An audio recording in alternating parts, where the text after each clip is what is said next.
What emotions and memories does the word survival make you think about?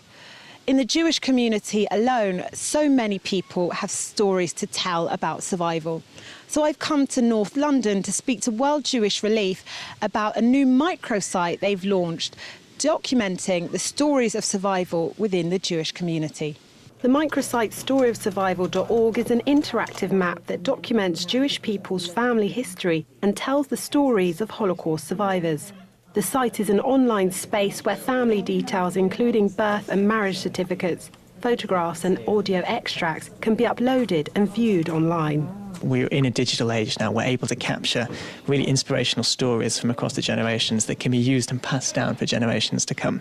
We've called it survival, not necessarily always in the negative sense, but the Jewish people have been around for so long, have been through so much, and it's an opportunity to ensure that we can teach the future generations the history of their grandparents and great-grandparents.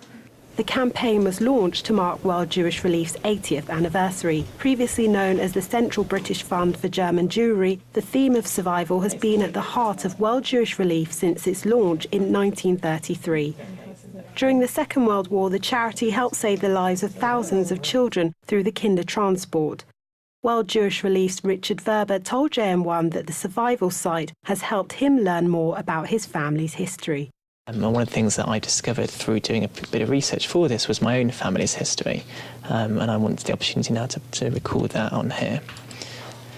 So my mother's mother, my grandma, actually came over on the Kindertransports in 1938 when she was just 7 years old. And then if you've got information about where they were born, what they lived, how they got to the UK, you can add different photographs. You can upload documents. They could be birth certificates, they could be marriage certificates. If you're lucky enough to have any video of your family or any audio, again, you've got the opportunity with this site to do that. So I've now recorded the history of my grandma in Friedrich. So it really is as simple as that. One of the features that we've got on the site allows you to communicate with somebody who has posted a story in a particular city. So let's say you know for sure that your great-grandparents came from Vienna in Austria, and you might see half a dozen other people who have an opportunity to sort of connect with them, and who knows, maybe they ended up living next door together 100 years ago.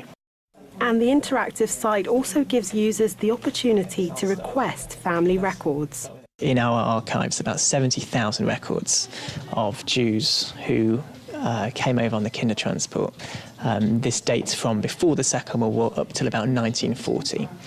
We're currently in the process of digitising those archives, but what people can do is they can click on this button here on the left-hand side and actually request their family's history. So one of our volunteers will actually go through our 70,000 records, and if we have your case, we will hand that over to you.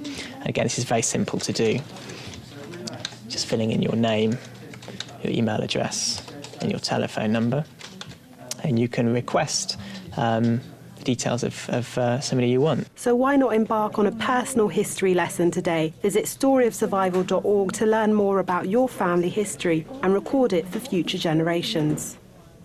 The beauty of this site is that through documenting their own history, Jewish people have the opportunity to feel as though they're part of something big. This is Celestina Olalode for JM1 in London.